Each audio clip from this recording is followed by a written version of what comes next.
네, 요즘 증시의 방향을 종잡을 수가 없습니다. 우크라이나 전쟁을 어느 정도의 재료로 인식해야 할지 명확하지 않고 또 전쟁의 국면마다 증시 상황도 계속 달라지고 있기 때문인데 전문가들은 어떻게 진단하고 있는지 증권부 정경준 차장과 분석해 보겠습니다. 네, 정 기자, 이 전쟁이라고 하는데 그 증시가 마냥 내리기만 하지도 않고 또 때로는 올랐다가 내렸다가 투자자들이 굉장히 좀 고민이 많을 것 같습니다. 예, 그렇습니다. 오늘 우리 증시 상승 마감했는데요. 현재 이 시각 미국 나스닥 선물 등을 포함해서 선물 시장은 또다시 급락세를 보이고 있습니다. 예. 정말 막막한 상황입니다.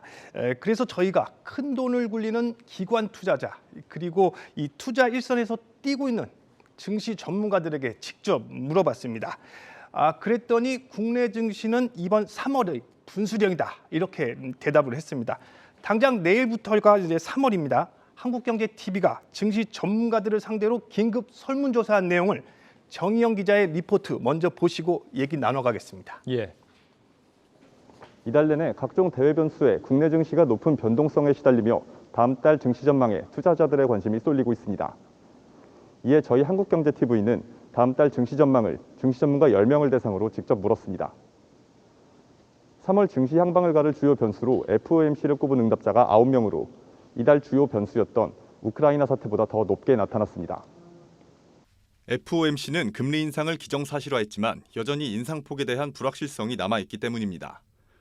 우크라이나 사태의 경우 이미 러시아의 군사작전이 시작되며 침공 여부에 대한 불확실성은 해소된 가운데 지금 상황보다 전쟁이 더 확산될지 여부를 지켜봐야 한다는 겁니다. 특히 눈에 띄는 점은 응답자 10명 가운데 7명이 이번 달보다 다음 달 증시 여건이 더 좋아질 것이라고 응답했다는 겁니다. 2월 시장의 주요 변수로 꼽혔던 FOMC와 우크라이나 사태 결과와 방향성이 3월에는 점차 공개되는 시점인 만큼 불확실성이 해소되며 변동성도 완화시킬 수 있다고 본 겁니다. 3월 코스피 예상 밴드로는 2,400부터 3,030까지 다소 폭넓게 나타났습니다. 하단은 이달 저점과 근접한 2,600을 제시한 응답자가 가장 많았습니다. 상단은 이달 고점보다 높은 2,800과 2,900에 각각 4명씩 응답하며 2월보다 나은 3월에 대한 기대감을 높이고 있습니다. 이어서 자세한 내용 스튜디오에서 증권부 정경준 기자가 전해드립니다. 예, 지금 보신 것처럼 3월의 변동성 완화냐 확대냐는 기로로 전문가들은 이렇게 보고 있습니다. 당장 오는 16일 미국 FOMC 회의가 예정이 돼 있거든요. 예. 거기서 금리를 올릴 거냐 말 거냐, 올리면 어느 정도로 또 올릴 거냐 이게 이제 관심 포인트인데요. 일단 표 한번 보시고 진행하도록 하겠습니다. 지금 보시는 표는요, 시카고 상품거래소 패드워치 자료인데요. 이게 뭔지 쉽게 설명을 드리면 이번 3월 FOMC 회의에서 금리가 얼마만큼 인상될지를 예측한 지표입니다. 불과 보름 전 2월 10일만 해도 50bp 인상 관측이 93.8%였습니다. 그러나 최근 2월 25일 보면 24%, 20%대로 낮아졌습니다. 이 사이에 무슨 일이 벌어졌을까요? 이 러시아의 우크라이나 침공이 있었습니다. 이런 상황에서 인플레이션을 잡겠다고 이 성급하게 공격적인 긴축에 나설 경우 이 자칫 경기 침체 등 회복할 수 없는 어려운 상황으로 치달을 수 있다. 이런 분위기가 지금 반영돼 있는 것으로 그렇게 보여집니다. 네. 그런데 이런 전쟁 상황은 사실 유가 문제도 그렇고 인플레이션을 오히려 좀 심화시키는 요인이 아닌가 싶은데 공격적인 긴축을 할 수 없다고 한다면 연준이 난처한 상황이겠습니다. 예, 맞습니다. 그런 측면에서 다음 표 하나 또 보시겠는데요. 미 연준이 통화정책 결정 과정에서 가장 선호하는 지표입니다. 근원 개인 소비 지출 가격 지수인데요. 예.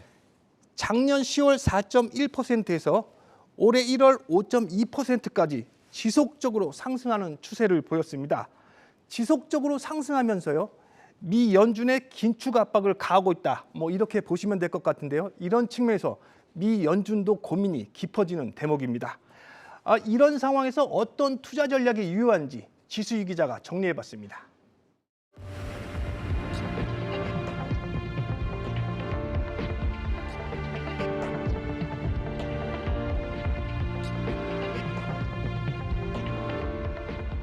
LPG 타고 다니는데요. 가스값도 많이 올랐더라고요.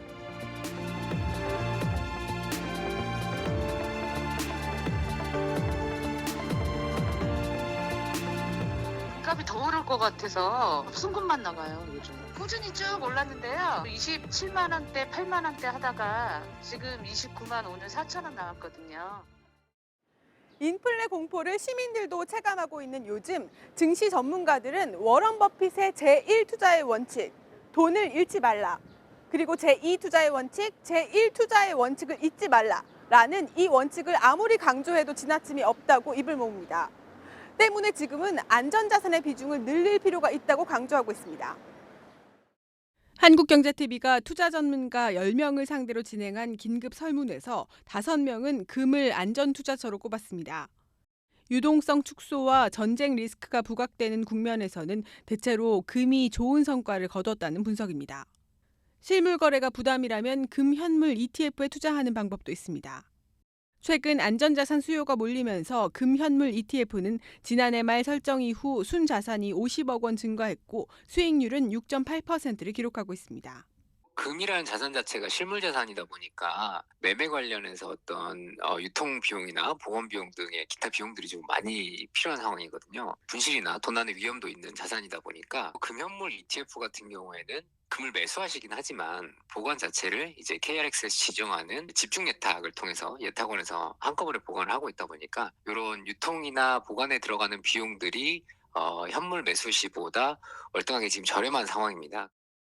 전문가들은 지금 같은 고인플레 구간에서는 MMF와 예금 같은 단기 금융상품뿐 아니라 원유와 천연가스 등 에너지나 향후 전기차 관련 수혜가 예상되는 구리 같은 원자재에도 관심을 가질 필요가 있다고 조언했습니다.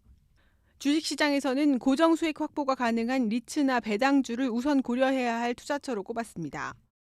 그 외 은행이나 보험 등 금융주도 금리 인상기 대표적인 투자 피난처로 꼽혔습니다. 성장주 중에서는 최근 코스피가 2,700선 아래에서 움직이는 만큼 비즈니스 모델이 안정적인 대형주 가운데 낙폭이 과한 종목 위주로 분할 매수가 유효하다는 분석도 나왔습니다. 글로벌 방역이 완화되면서 최근 관심이 커지고 있는 리오프닝주 중에서는 반드시 소비가 뒷받침되는 운송이나 미디어, 해외여행 수혜주 중에서도 대형주로 환정할 필요가 있다는 조언입니다. 만약 개별 종목 선별이 어렵다면 미 여행 ETF나 최근 낙폭이 커진 미 대형 우량주 ETF로 접근할 필요가 있다고 전문가들은 덧붙였습니다. 한국경제TV 지수입니다.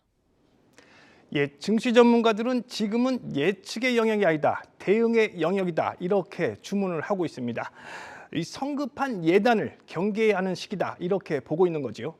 3월 달에 국내 증시의 분수령인데요. 3월 달에 좀 이러한 불확실성이 좀 꺾인다고 한다면 하반기 중이나 2분기 중에 우리 긍정적인 흐름을 기대해 볼 수 있는 만큼 그때까지 방망이 짧고 대기하라는 그런 주문입니다. 알겠습니다. 정 기자의 오늘 분석 잠시 후 유튜브로도 업로드를 하게 될 텐데 제목과 해시태그 어떻게 뽑아볼까요?